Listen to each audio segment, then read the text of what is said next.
On today's wrestling news, what is going on with Alexa Bliss? An AEW Dream Match looks set to be on. Saraya outlines her AEW exit strategy. And could Kamala be the next to join the WWE Hall of Fame class of 2025? I'm Adam Wilborn. And I'm Phil Chambers. And this is the news. Exciting times with Tour Day kicking off today. Yes!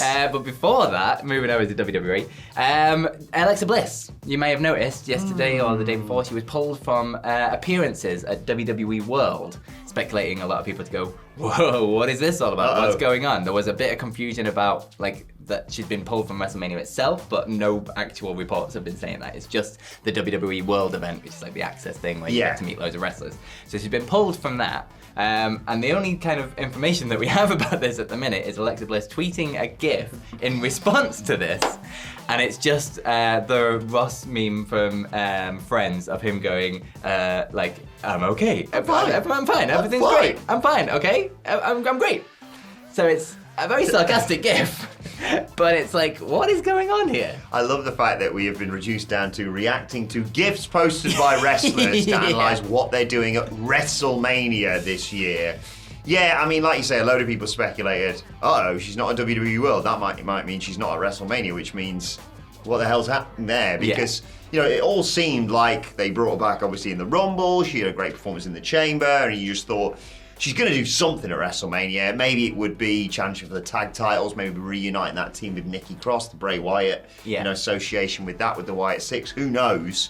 And then this, pulling from WWE World led people to think that maybe she wasn't going to do anything at WrestleMania. And now she's tweeted a GIF of Ross Geller. So, Alexa Bliss at WrestleMania back on? I guess? It's just such a sarcastic GIF that it's like, I'm fine, okay? It's great. It's just like, the return of the Rumble was obviously great and amazing. Yeah. She got the hell of a pop and stuff, and she hasn't missed a step, has she? Not at all, and the performance in the Elimination Chamber was great, but nothing in between. They've not done anything. No. Really. She had that one match on Raw or SmackDown. Yeah, she had a chamber qualifier, didn't she, basically, and that was it. She's not had a story with anyone. There's no storyline. She's not even cut a promo since she got back. Not that I can remember. So it's like, why are you bringing her back with absolutely no plans whatsoever? It's not like this is Alexa Bliss. You think you'd have a plan for her. Yeah, I mean, I suppose this might just be her clarifying people suggesting she could be injured or something, and then maybe WWE are just thinking, look, we wanted to bring her back to get the pop at the Rumble and get the star name at the Elimination Chamber, but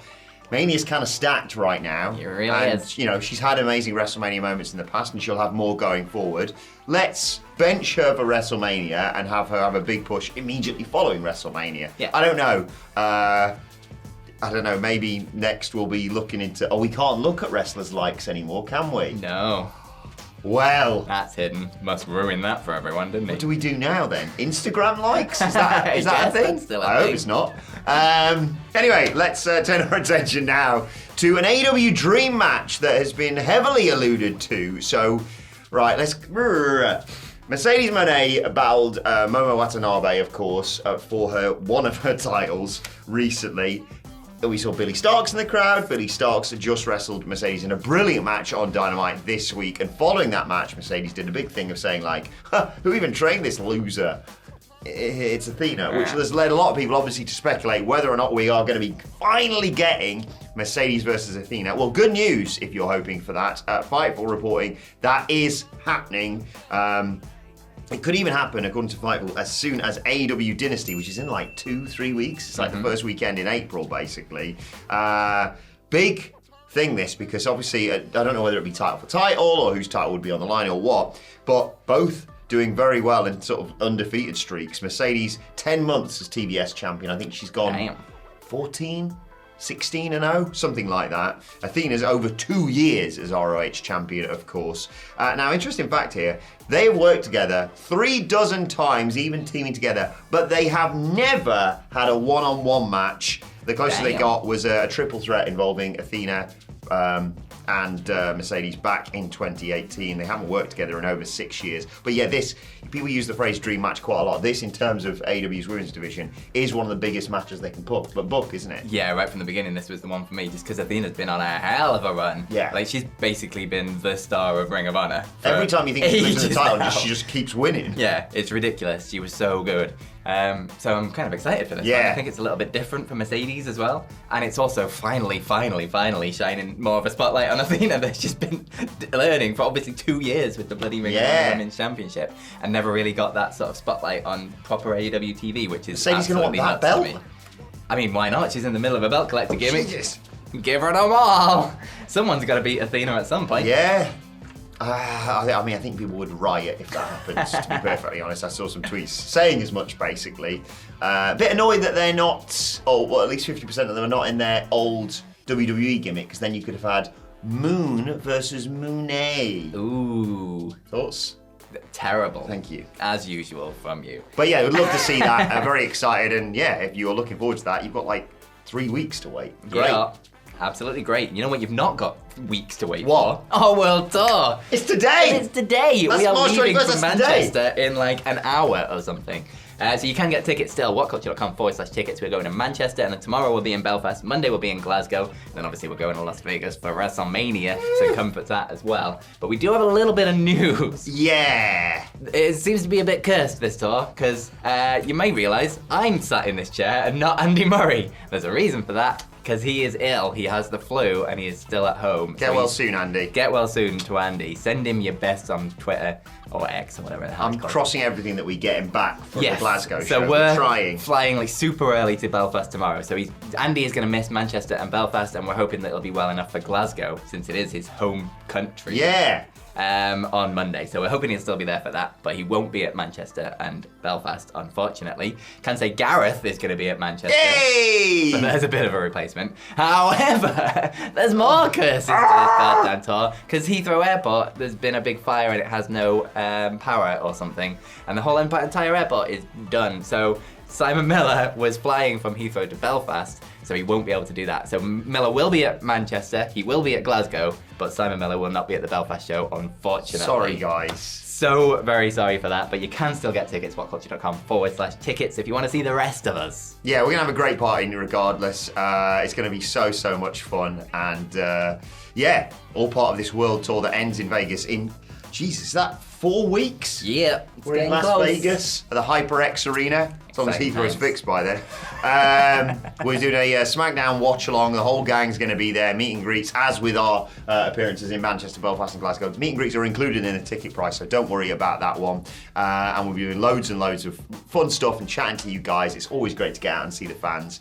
WhatCulture.com/tickets for that. And in partnership with our world tour is, of course, Sweet Chin Disco, the best wrestling club night that there is. Not only are today's the day, me and Mark Henry sharing a tour bus for 4 days. Good luck, Mark. Not only are we hitting Manchester, Belfast, and Glasgow, but Sweet Chin Disco also heading to Nottingham this Sunday. Really excited to head there. And then next week, as SmackDown hits London, we will be there as well. And then going on to Birmingham next Saturday. If you want tickets for that, it is such a fun night. You've no doubt seen all the clips. Just go and search Sweet Chin Disco on any social media and watch a little clip of what we did in London last year and tell me you don't want to be a part of it. The full Max Caster rap set from London is up on our channel right now. So if you search for Max Caster on our channel, you'll be able to see the full set of him doing his rap set at London, which was very good fun. Joe Henry doing selected dates as well. Dice.fm if you want tickets for that one. And yes, whatculture.com/tickets for our world tour that starts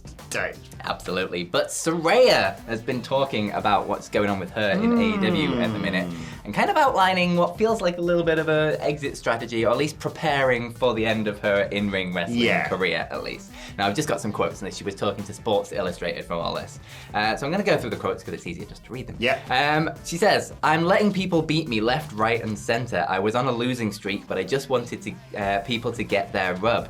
I want to uplift everybody. I'm not going to be in wrestling forever. I'm coming to the end of it, and it's very soon. And I don't want to go out there being like, I need to be on top," which is a fair, good way of doing it. She's hit peaks in her career that very few people have. Very early peaks. Very early peaks. So welcome to the business. You're world champion. What? Like ridiculously early peaks. So she's had her time at the top. Yeah. So it's nice that she's just in a mode of giving back a little bit. Yes. Exactly, a lovely sentiment first and foremost that she's willing to put people over on her way out, and I think that makes the most sense, obviously. And she's had some amazing moments, even at All In, obviously. Yeah. That moment in London with her entire family. although she was interrupted by Jamie Hayter. Nevertheless, a lovely moment. Yeah. And also, I think the big picture stuff, however you feel about Saraya and how she was utilised in AEW, it is just really nice that it's her terms. Yeah. Like, she's one of them you could add to the sort of, I mean, they're all back. Most of them are back now. Adam Copeland, Bryan Danielson, in terms of just like, no, they should be able to have it's the last match and appreciate that and take it all in and not just be told, you know that thing you love and you're in the sort of prime of your career, you can't do it anymore. Yeah, when it's snatched away from you, it's not exactly the nicest situation. She did go on to talk about Harley Cameron as well, just saying that people love her and I'm like, I need to take a break. So she said that maybe when she comes back, she can come back and we can go into a story where I'm just trying to hold her back again, and then you get her big pin on me, and that's the idea that she wanted. She doesn't think they're going to do that now, unfortunately, but she said that the best thing she can do right now is to take a step back, which is why she's not on AEW TV at the minute. But she also doesn't know when she'll be back, but it just feels like whatever it is, taking that little bit of time and just preparing for the end of pretty long England career when you consider it, like how old she was when she started. Yeah, exactly. A lot of people don't appreciate what she was doing before she got to WWE. I mean, watch Fight With My Family if you want to know more about that sort of thing. Harley Cameron has just gone from strength to strength in AEW, hasn't she? And I don't know whether if they revisit that storyline, whether it would work now, because it's like she's a made star already. But yeah, I would like to see Saraya back, and she doesn't really need any reintroduction, does she? You can just pop back up whenever they feel the time is right. Speaking of people who've had their careers taken away from them, by the way, well worth checking out the brilliant interview with Chris Bay on Chris Van Vliet's channel. I was watching a bit of that just last night. I was listening to that while cycling in this morning. All of the love to Chris Bay and Chris Van Vliet, as we all know, a lovely friend of ours, and just handles it so well. Shout out to Chris Bay. It's a hugely inspiring story from Chris Bay. The bit about where he's like talking about how he's like awake for all of it and just sort of figuring it out as he goes in the ring, still wanting to take the swanton because he's like, I need to end the match, but then realizing, oh, I can't roll out the way. Like, what is this? Jesus. It's, scary situation. And he's all the love to Chris Bay. Super nice guy when we met him. He was so lovely at WrestleMania. Anyone who says the phrase man. Fusing things in my neck, I'm like, Jesus. All the love to Chris Bay, and check out that video, an interview with Chris Van Vliet on all the places you can consume that. Right. Let's talk WWE Hall of Fame. We know Triple H is going in, of course. Lex Luger, loads to talk about Lex and Sting, obviously, inducting him into the Hall of Fame. And Michelle McCool. Still don't mention her Victoria.